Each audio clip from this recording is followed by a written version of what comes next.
All right, for the third time, my pleasure having Paul Linn, arm wrestling champion. I don't care what anybody says or anything. How you doing, man? Good, man. The pleasure's all mine. Glad to be on. Love what you're doing. Great. Yeah, I'm actually loving it too. To be honest with you, it's growing. It's growing slow, but it's growing. Yeah, man. The YouTube stuff, that's really what it is. Everybody thinks it's this get rich quick thing, but it's a labor. It's a labor of love, you know, absolutely. Slow and steady, slow and steady. Yeah, I actually talked to a lawyer over the weekend to see if I can copyright the name and symbol. And it's really not that expensive. It's like $500 to do it or whatever. So, So, and I was telling her, she asked me how it was going, and she was saying, I said, listen, it's growing slow.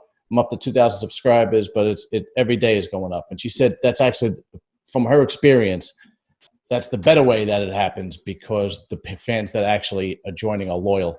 You're not a flash in the pan. So yeah. You get one viral video, you get a whole bunch of subscrirbers, and they never tune in again. Right. Yeah, I hope so. And then it doesn't help your algorithm anyhow if you're trying to make money off of ads and things. So right, exactly. What it is.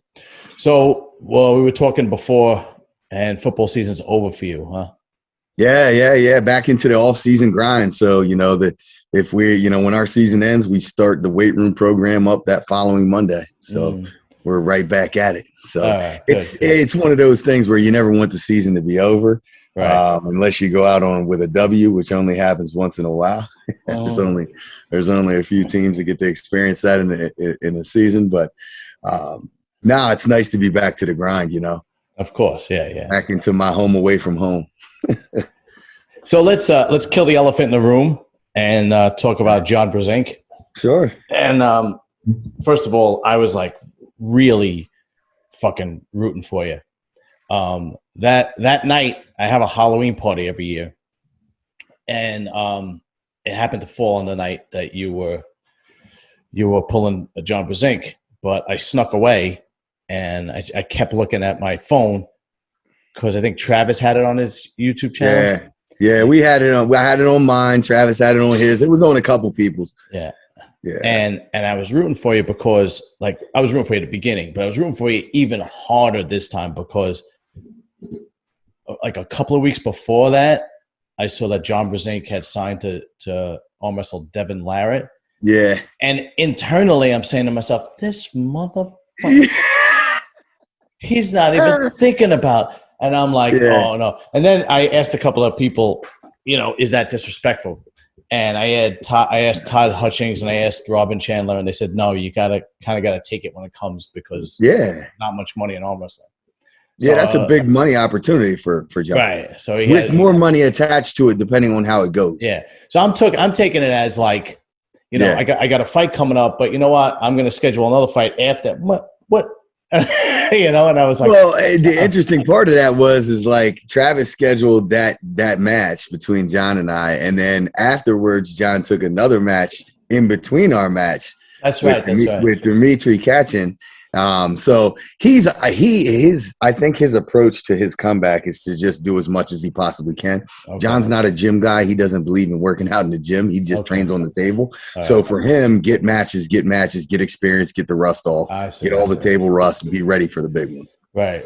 So it makes sense.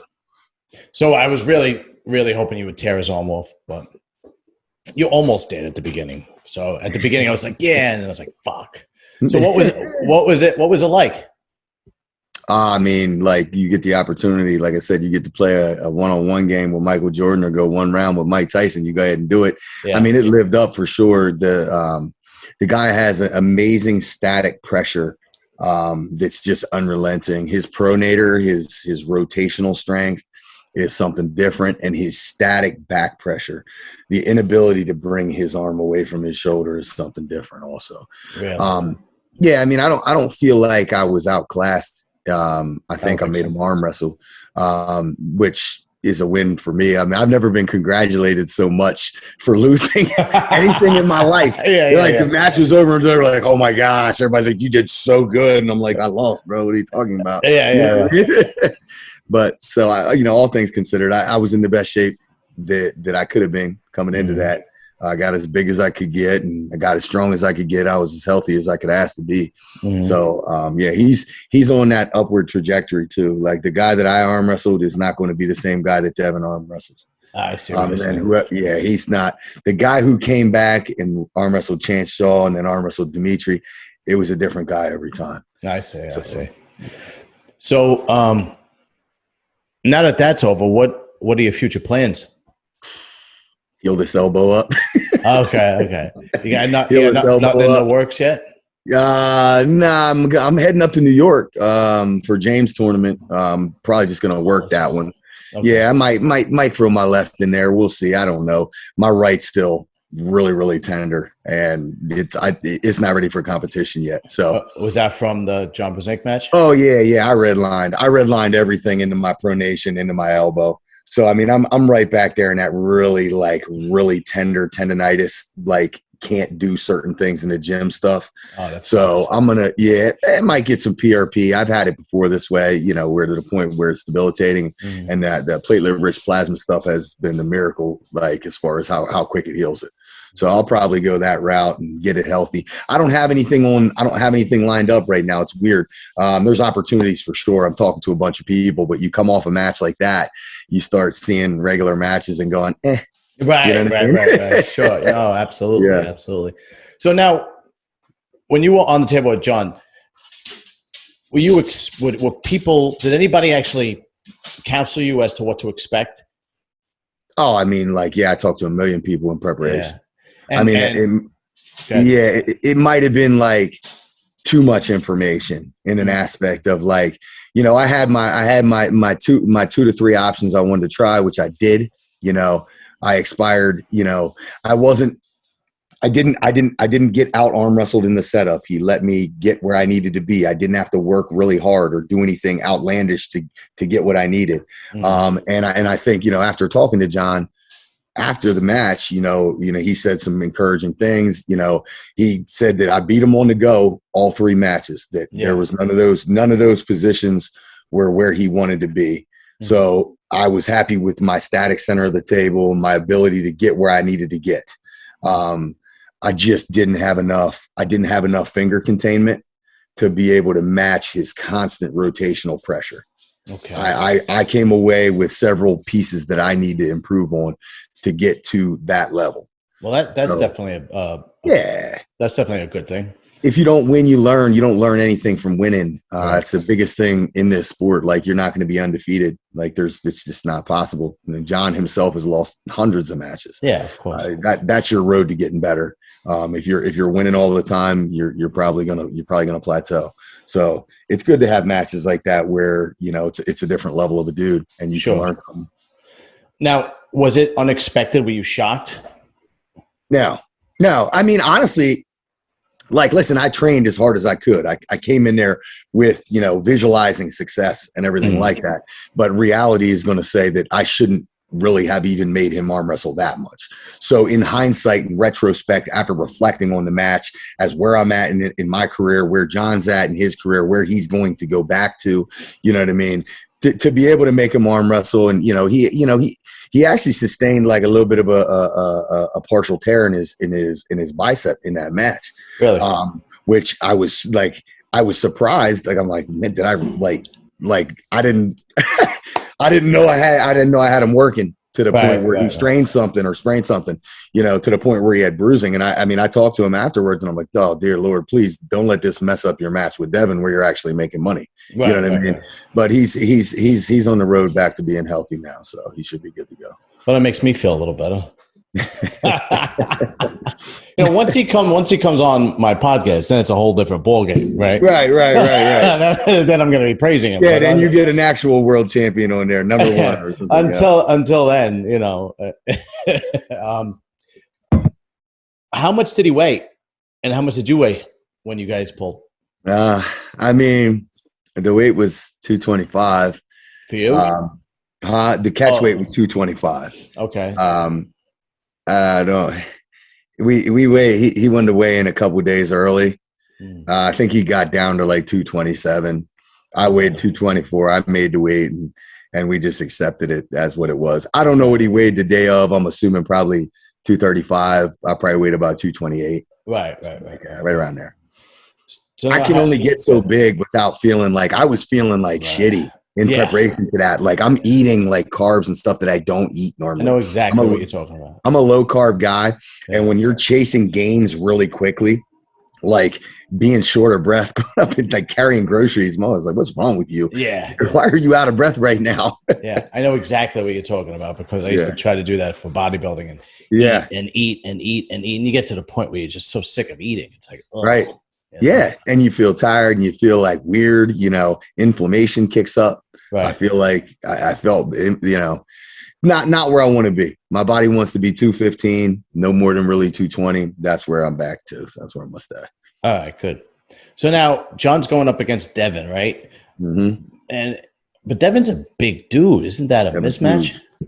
I mean, arguably, Devin, he just beat Michael Todd. He's in the discussion for, top 2-3 guys on the planet right now. But John's John. So, like, it's still John. Right. And do I think that John's going to win this match? No. Do I think he's going to make Devin arm wrestle? Yes. Do I think he's going to? So it's a one of those sweep matches like ours was. In order for if you bet on John, all John got to do is win one of 6 matches. I see. Okay. You bet. Smart money right now is probably on John winning one match. Right. Sure. If because John's too tricky, unless Devin can tie him up in the very first match and really bleed him. Mm-hmm. If John can, he's so tricky that I see him winning at least one, maybe 2. Right. Yeah, because I'm saying I didn't get a chance to meet him, but I saw him in person because I was at the Olympia for that weekend, and we went to the convention center. And he's huge. He's like, what, 6'4", 6'5", 6'4", 270. Yeah, he's a big dude, and I'm like, John Brzenk. I don't know, how tall is he? I don't even know. 6'1", 6'2". Oh, he is that tall. Okay. Yeah, he's not short. He's not short, but he's not Devin's stature. He don't have Devin's arm length. I gotcha. But yeah, it's still John. And I think here's my prediction: John makes him arm wrestle, and then we have an automatic rematch that John then becomes very competitive for. I see. Okay, that's my prediction. So, did you watch the ILO Eric Spoto over the weekend? I did. Mike looked amazing. He did. He really did. Amazing. I think Devin had Mike as a huge underdog. I just watched Devin's video talking about, man, I'm going to judge that one way wrong. Yeah. And it really just comes down to like puller A versus puller B. Like styles make matchups. Like you can't gauge Mike off of his last loss to Chance Shaw because that's very stylistic. I see. Yeah, Mike is trouble for a lot of people. He looks like he's getting better and better as far as I don't know much about it, but it looks like he's really progressing. Well, like the guy has an ace move where, if he puts his shoulder, he's incredibly hard to like match his lever length and keep him from hooking you. You really have to be an elite dude at a low hand top roll, to be able to keep him out of that. You have to be really, really good. Okay. He has such a great initiation. And the minute he has his shoulder on top of you, there's very few people that are going to pull his arm back out. Mm-hmm. So he's a very tricky guy to set up with, even though, he really does only like hook and shoulder roll, but he is just really, really, really good at it. And very freaking strong and very fast. And people don't give him credit for his speed. Right. And what'd you think about the Michelle Dugan, Christy Resendez match? That was what a war. What a war, man. I was like, this is like right before my match, and I'm screaming and yelling, losing my mind, getting a headache. Yeah, what a match. What a match, man. I'd like to see that. I'd like to see them run that back. Yeah, do it again. Yeah, definitely. Yeah, do it again. Yeah. Do it again. Yeah, Michelle is really unbelievable, man. I had the privilege of having her on several times, and she's another one that's just getting better and better and better. Yeah, you know? Defying the odds, you know what I mean? Yeah. And she's only going to keep getting better. Yeah, it's only she stays healthy. She has that work ethic that is, unparalleled. It's unbelievable. Yep. So now everybody's talking about Levon. I had interviewed Michael Todd, and he said all roads is leading to Levon, whether it's him or Devin Larratt and so on and so forth. What do you think? He's the guy. He is. There is no question. Okay. Have you looked him up at all? Yeah, I did. I watched it. Yeah, he is. He's a weirdo. Is he really? Oh, I never watched him. Not a weirdo as in like a weird person, but he's a weirdo as in a weird human. Like, he's an abnormal human being to be able to be that big, that lean, that strong, that fast, hands so good. I see what you're saying. Freaking weirdo. Yeah. He's He is the number one, and there's no real arguing that until How big somebody is he goes now? over there. Oh my gosh, what is he? I don't even know. I can't ever convert the kilograms, but I mean, I think he's like high 300 pounds, Wow. and still lean. And he's not weak in the gym either. Like some of these guys, a lot of times you'll see like these arm wrestling specific dudes. Like he was over there. If you ever get a chance to look at some of those Larry Wheels videos where he was over there with Michael Todd and they did like the rep outs and stuff. Like the dude's he's a gym strong beast as well. Just everything. And he's a clean arm wrestler. The big knock early on is he really good at transitioning? Can he, on the table, can he adjust? And his most recent matches, he's proved it. So is he just powerful, or do you think that he's got strategy? Absolutely. I think, I mean, like listening to, you listen to some of like the guys like Engin Terzi, who I really respect his opinion, have really, drifted into the respect of Laban's like arm wrestling acumen as well. It's not just that size and strength. Like he's a clean arm wrestler. You know what I mean? He's beating people at their best spots. He's out arm wrestling people. Okay. Like he's the man. Hopefully his body can sustain long enough to where we see him arm wrestle more. The problem with, COVID and everything is we're not seeing these guys in Europe compete that much. PAL is not really active. Slotty Tur's not really active. So we're not seeing as much out of these guys as we'd like to. And you got to wonder how long Levon can sustain close to 400 pounds of muscle. That's a big dude. Holy shit. Yeah. So is there any word about WAL coming back? There's been emails. James Dugan has talked a little bit back and forth with the owner. I know it's sponsor related, and COVID's made things very tricky. So some of the sponsors that were in place, I think, may have left and things of that nature. So WAL is not going to come back unless it makes business sense. I know that they're still tracking and they're still working at it, but we have nothing solid that I know of. Okay. That kind of stinks. I'd love to have it back, man. That's the one thing. Like it's easy to get behind that. It's easy. Like it's easy motivation. The cinematography part is the best. I mean, their angles and in the center and all different angles and the people, and it was almost like a professional wrestling kind of thing. How they introduce people, and I was really that's the one arm wrestling league that I would like fall down the rabbit hole. I'd be like, okay, WA. I wouldn't even be looking at arm wrestlers. I would just be looking at WL stuff. It's awesome. And I'll tell you what, like I've competed and I've also gone to a bunch of events, and I'm partial to going to the events and just hanging out because it's really fun. Right. It's a very good, they have found a way to make the least spectator friendly sport in the world spectator friendly. Right. Because arm wrestling tournaments are not spectator friendly. Right. Nobody wants to sit around for 6 hours and wait, through 75 different weight classes and, to see one guy arm wrestle who might go 2 and out, Yeah. So you put the super match series up there, you make it all like pretty and everything else. And then it becomes spectator friendly. Yeah. I'm actually going to have Bart Wood on. We'll see what he says. He's awesome. He seemed really nice dude and great dude. Great dude. Wrote me back right away on Facebook, and he's like, "Yeah, whenever you want to do it," and so on. Yeah, he's awesome. Yeah, really, really good dude. So hopefully, we'll see what he says. Now, how about you? How's training going? You look jacked. You look. It's going good. I mean, I'm like I said, trimming back down to like normal weight. Trying to lean out a little bit. I know winter is bulking season and everything, but I'm coming back down. I'm too old for that shit. No, it's good, man. It's good. I'm just going to heal this elbow up and going back to like, being able to lift with the kids, I'm able to, it's nice to be able to get doubles in without having to really like ruin my life to do it. Like get up real early or stay up real late. Sure. It's nice to be able to get those long sessions in. Now I have the ability to, be at that weight room at 2:30, 3 o'clock and stay to 6 if I need to. Yeah. Or come back later. So this period right after football is usually where I'm most motivated and where, the most gains are coming, but I'm staying busy. Got a whole bunch of other stuff going on, side businesses, stuff like that. You gotta hustle and make money, man. Absolutely. Delving into the cryptocurrency world. Oh, all right. Cool. Yeah. I'm a little, hesitant jumping in that. I don't know much about it. Yeah.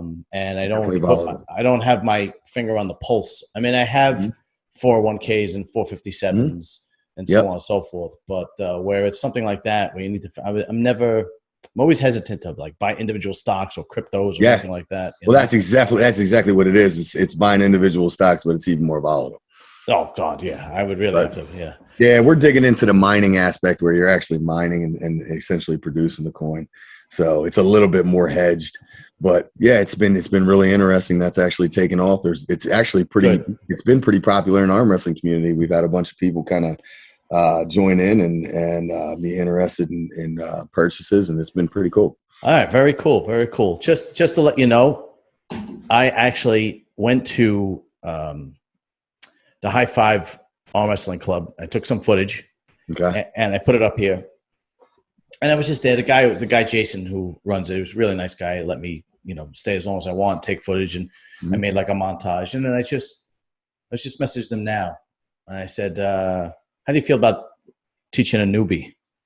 Nice. So I'm just waiting for him to get back to me. Nice. Now, what club is this? The High Five. It's in Jersey. It's called the High Five Club. Okay. And they meet every Sunday night. Okay. And I went there. Actually, David Shell was the one who told me about it. He's a 98% guy. This beast mode team. Who were you training with? I can't remember if I had seen this. The guy, who was it? I'll send it to you afterwards. But the guy who runs it, his name is Jason Ciardi. Okay. And he's out in Jersey, in Nutley, New Jersey, which is 5 minutes from me. Okay. And David Shell told me, there's a practice 5 minutes from you. So why don't you come? And I was like, all right, cool. Who do I talk to? And he said, this guy, Jason. So I went there and I just took footage. And I'm like, they're nice guys and everybody's shooting the shit and everything's cool. So I'm like, all right, let me give it a shot. Yeah. Hey, listen, man. You get bit by the bug. I'm warning you now. If you get bit by the bug. Now, the community's awesome, man. And if you got a club 5 minutes away, you're crazy not to. Yeah, even if you don't super like go gung ho head over heels, like you might as well. Like, I mean, you're digging so much into the community here with your content. Right. Why not? Yeah, I'll give it a shot. And but even like it's Tony Hope, who is the I had interviewed him. He has the one arm. Okay. Yeah. The dude from down south, right? Yeah, he's from, where's he from? I forgot. It doesn't matter. He actually has one video of him just arm wrestling with over 1 million views now. Yeah. And I'm like, oh, maybe I should fucking do that. Right. So why not? Maybe I should do that. Maybe it would actually help my YouTube channel. You know? Why not, man? Anything for content. I mean, I'll tell you what. The community loves anything that promotes the sport, and the community loves anything training related, like little montages from practice. Yeah, love them. You edit them up clean, they love them. Put it up. It's pretty good. I'll send it to you, Paul. Thanks again, man. I really appreciate every time I really appreciate every time you come on because I said this before, but you are one of the guys that opened the door for me. Glad to, buddy. I appreciate it greatly. Thanks a lot, Paul. Whenever you need. Listen, have the Gun Show with Paul Linn. Have a good one, man. Have a good night. You too, brother. Take it easy.